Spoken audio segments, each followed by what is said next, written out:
ya tenemos en el otro estudio, o al otro lado del estudio, a José Reveles, un periodista especialista en temas de narcotráfico, con cualquier cantidad de libros, pero el más reciente, Necropolítica y Narcogobierno, nuevas dinámicas de poder, de José Reveles, Pepe Reveles, como le dicen en realidad a todo el mundo. Pepe, hoy no estaba Vicente, nos falló, pero aquí estoy, como siempre, Pepe. Me da mucho gusto saludarte, Paco, y con muchísimo gusto. Estoy a la orden. Pepe, bueno, tú sabes, estas semanas, en los últimos días, cayó Humberto Figueroa Benítez, la Perris, la Perris, uno de los principales gatilleros de los Chapitos, y mi pregunta es, primero, ¿qué papel jugaba? Segundo, eh, eh, parece que cada vez la Guardia Nacional, el Ejército y la Marina están más cerca de los Chapitos, de los Chapitos. Así que, ¿qué papel jugaba la Perris? ¿A quién era? ¿Y verdaderamente está la Guardia Nacional más cerca de los Chapitos? Sí, fíjate que creo que es más relevante incluso de lo que se suponía eh, cuando lo abatieron. Es una persona que se le atribuye ser uno de los jefes de seguridad principales de los Chapitos, particularmente de Iván Archibaldo, y él se ocultó, vamos a decir, en una casa de Nabolato, hasta donde llegaron las fuerzas militares y policíacas y lo abatieron ahí, ¿no? Esto fue el viernes por la tarde y hubo pues también policías heridos y soldados también dañados mortalmente, ¿no? Entonces, es un, se le llama como un sucesor del Nini, de, que era también muy relevante, Néstor Isidro Pérez Salas, que era el hombre de las confianzas de Iván Archibaldo, ¿no? Eh, el, el hecho de que la DEA ofrecía $1 millón por quien diera a conocer su paradero y lo entregara, pues habla de la importancia que le daban también en los Estados Unidos. Pero un detalle que realmente me llamó la atención es que él habría participado, Figueroa Benítez, alias La Perris o el 27, habría participado en este extraño operativo de traición de Joaquín Guzmán López al Mayo Zambada en Huertos del Pedregal, porque se le atribuye incluso haberlo amarrado él. O sea, él lo amarró, él lo sometió. ¿Qué quiere decir esto? Que estaba en Huertos del Pedregal por encargo del resto de los Chapitos, lo cual nos hace pensar que el operativo no lo hizo Guzmán López solito con el consejo de Ovidio que estaba en Estados Unidos, sino que Iván Archibaldo y Jesús Alfredo, los medios hermanos, los Guzmán Salazar, habrían también estado involucrados en pues esta traición al Mayo, llevárselo a Estados Unidos contra su voluntad y entregarlo allá a las autoridades al mismo tiempo que se entregaba Joaquín, Joaquín Guzmán López. Entonces, es muy importante entonces el papel de este individuo que ahora está ya abatido, ya no existe, y tiene otro antecedente muy interesante. A él lo quisieron capturar en un hotel el año pasado, en el 2024, y logró escaparse por una alcantarilla, ahí en Culiacán, cosa, parece que los que se especializan los integrantes del cártel de Sinaloa, escaparse por túneles de agua pluvial, por alcantarillas, por baños con eh, doble candado, digamos, que se levanta la tina y eso da entrada a los túneles de agua pluvial en el centro de Culiacán y más ni menos. Bueno, conocemos lo que hace menos de 3 semanas Iván Archibaldo también se escapó por un túnel. Entonces, parece que es una regla, es un modus operandi de los hombres del cártel de Sinaloa. Entonces, creo que el abatimiento de Figueroa Benítez nos indica también que están cerca cada vez más de llegar a los Chapitos, porque si era el hombre de las confianzas y de seguridad de Iván Archibaldo, pues pueden estar dando ya con el paradero de uno de los dos que están operativos en México, que son Jesús Archibaldo Iván Archibaldo y Jesús Alfredo, porque los otros dos están en prisión en los Estados Unidos. Y bueno, vamos a ver poco a poco, como ya habíamos comentado la semana pasada, cómo se va desvaneciendo el poder de los Chapitos en Sinaloa, porque tienen demasiados enemigos internos. Para empezar, los Mayitos, los hijos de Esparragosa, el propio tío Aureliano Guzmán Loera, el Guano, tienen gente de Chapuisidro, gente derivada del cártel de Caborca, así llamada la que era la red de Caro Quintero, de Rafael Caro Quintero, que ya está en Estados Unidos, pero la red está ahí, ¿no? Entonces, se habla contradictoriamente de dos posibilidades, de que el cártel Jalisco Nueva Generación pueda llegar a territorio en que nunca había entrado, que es el cártel de Sinaloa y su zona de influencia ahí en el Pacífico, ¿no? Digamos Sonora y Baja California también. Y la otra posibilidad que apuntan algunos periodistas especializados en Sinaloa, de que haya una alianza estratégica entre este cártel Jalisco Nueva Generación y los Chapitos. Entonces, estamos en vísperas de cambios importantes, sobre todo porque a partir de su declaración de culpabilidad, Ovidio va a empezar a hablar, Joaquín, su hermano, va a empezar a hablar en Estados Unidos y van a revelar muchísimas cosas que incluyen incluso el modus operandi de sus propios hermanos. realidad lo que planteas es un escenario muy oscuro para el cártel Jalisco Nueva Generación, para el cártel de Sinaloa, ¿no? No importa que haya una alianza con el cártel Jalisco Nueva Generación, no importa nada, en realidad lo están obligando a aliarse a un cártel que puede crecer a sus territorios y que eventualmente los va a hacer a un lado, ¿no, Pepe? Sí, puede ser, porque es muy poderoso el cártel Jalisco, ha ido creciendo, sobre todo tiene un gran poderío económico, porque el cártel Jalisco Nueva Generación tiene una característica, que no se limitó a hacer exportación de drogas solamente a los Estados Unidos, sino que se fue a otros continentes y anda en los 5 continentes, ¿no? Se consolidó en Europa, se fue hasta Australia, allá la droga es muchísimo más cara, hasta puede duplicar el valor de lo que se obtiene en Estados Unidos, pero ellos dominan esa zona desde el punto de vista de que son los surtidores, son los que abastecen de todo tipo de drogas aquellos rumbos y son los que cobran ese dinero. Entonces ese dinero los ha enriquecido terriblemente y es posible que sean más poderosos económicamente que el propio cártel de Sinaloa. Ya es mucho decir, ¿no? Y que están dominando no solo ese territorio, sino también se han metido muy fuerte en Sudamérica, prueba de lo cual es la captura de varios de los integrantes de los Queenies, que son los cuñados del Mencho,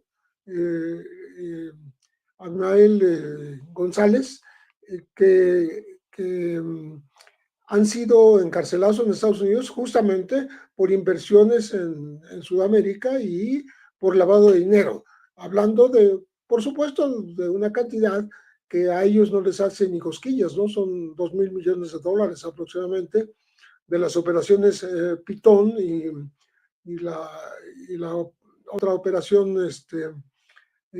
cuyo nombre se me fue ahorita.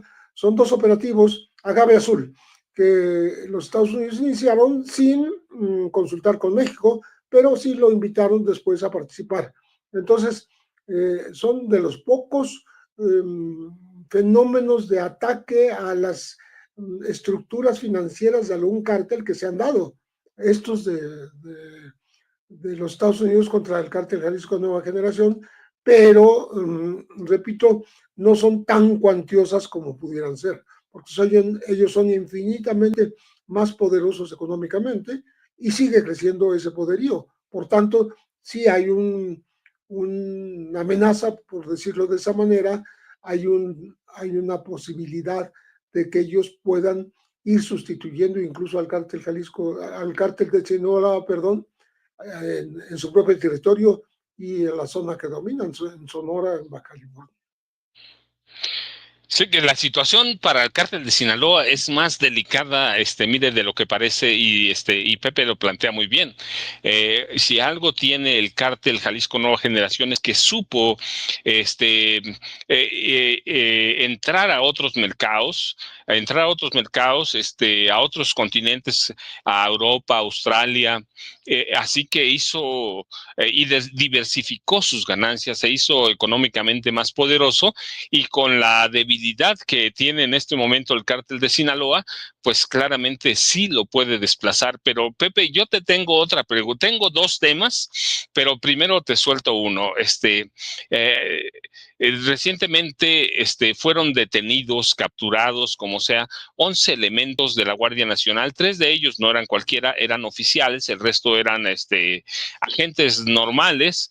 Pero no es que los hayan agarrado solamente robándose una pipa para transportar huachicol, sino que los agarraron ordeñando un ducto de petróleos mexicanos. 11, y yo lo que les decía es que eso tiene que ser más grave de lo que parece, porque las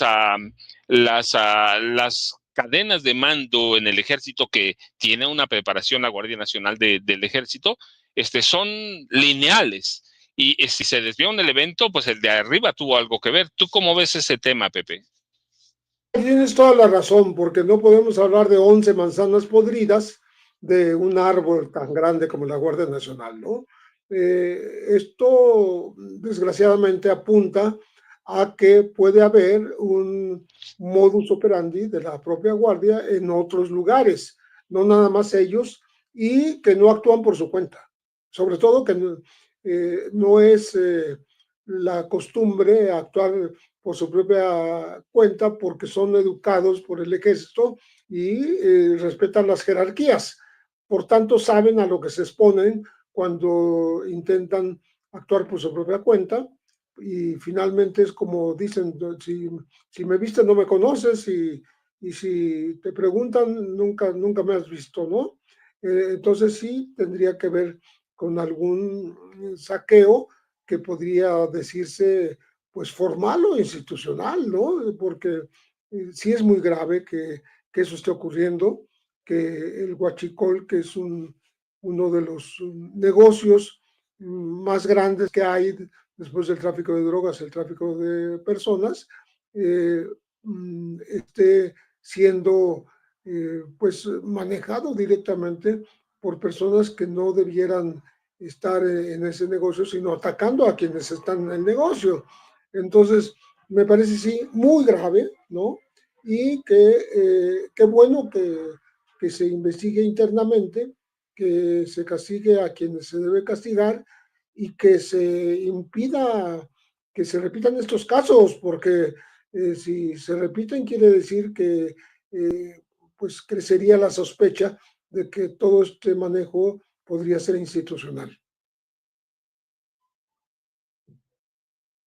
El secretario de Seguridad Pública Federal, Seguridad Pública y Protección Ciudadana, Omar García Harfuch, salió a defender a la institución, pero tú y yo conocemos que los cuerpos militares o paramilitares son de otra forma.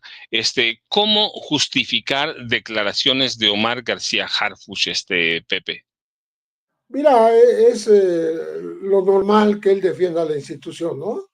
Como en su momento, si le hubiese tocado en esa época decir que los Zetas, que fueron eh, una fracción del ejército de élite, provenientes de los grupos aerotransportados de fuerzas especiales y los grupos anfibios muy especializados en la guerra, se convirtieron en delincuentes y se pusieron al servicio de José Cárdenas en su momento y, y, del, y del cártel del Golfo, pues fueran tipos aislados y que el ejército era incorruptible.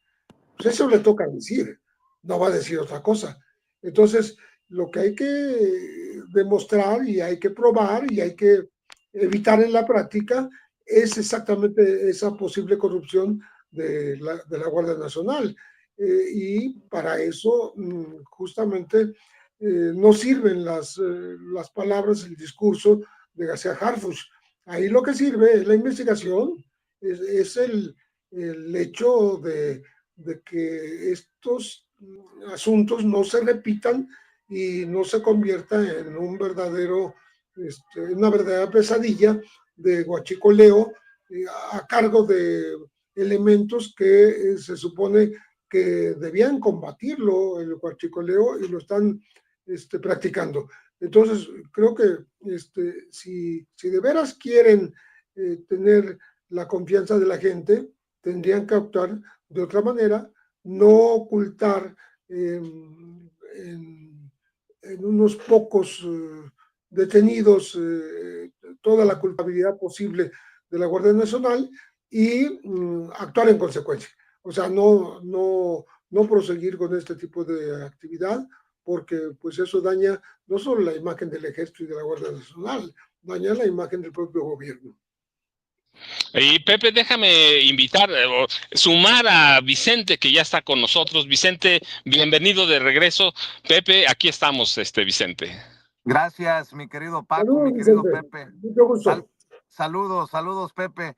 Y les ofrezco una disculpa. A veces los doctores no entienden de estas cosas y te dicen a fulana hora la cita y bueno, esas cosas que seguramente ustedes ya saben, mi querido Pepe, mi querido Paco. Pues interesante lo que platicaba, que Pepe, que va de la mano con lo que hablábamos más temprano, Paco, ¿no?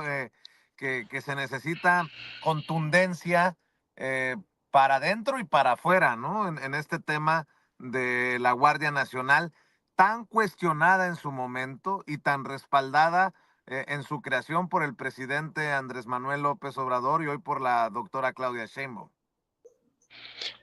Sí, mira, Vicente, lo que platicábamos y coincidimos con Pepe en eso, la Guardia Nacional tiene una preparación militar y cualquier elemento de menor rango, el que sea, de general a coronel, a teniente coronel, a capitán, cualquiera siempre depende desde arriba. No es muy fácil romper las cadenas de mando, es una institución muy lineal.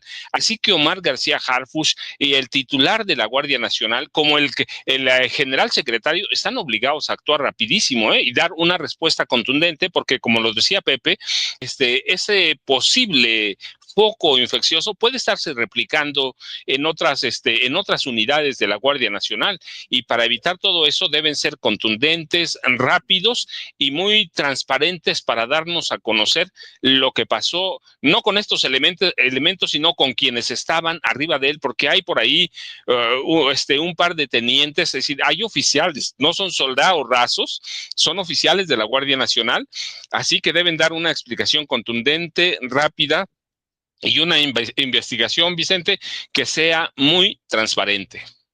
No sé si lo abordaron ya, maestros, pero creo que es importante en estas declaraciones de Omar García Harfuch hablar de lo que él habla de un debilitamiento de los cárteles. Y por muchos años la oposición ha montado esta narrativa de que Morena está aliado al narco y que el vínculo está hacia Sinaloa, ¿no? Y es hoy el cártel de Sinaloa, el cártel que sufre bajas, es incluso el cártel Jalisco Nueva Generación, también, ¿qué panorama ven, Pepe Rebeles, Paco Cruz? Pepe, voy contigo. ¿Qué panorama ves de un debilitamiento de los cárteles?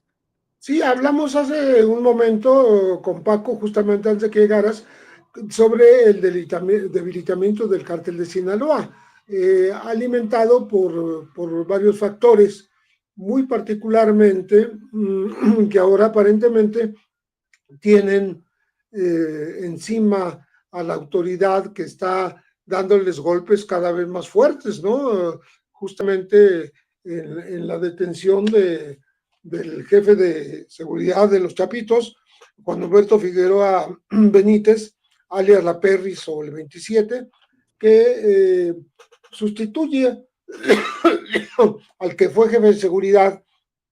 Él fue abatido el viernes en Abolato, el viernes por la tarde, y se le consideraba el sucesor de El Nini, de Néstor Isidro Pérez Salas, que antes era el jefe de seguridad.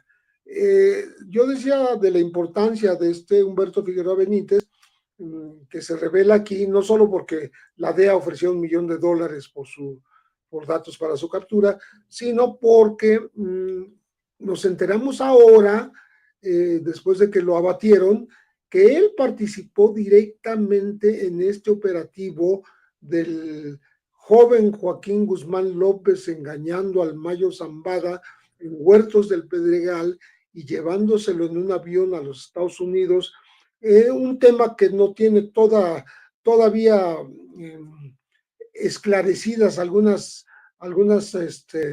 aristas del asunto, y ya estamos llegando al año de que ocurrió.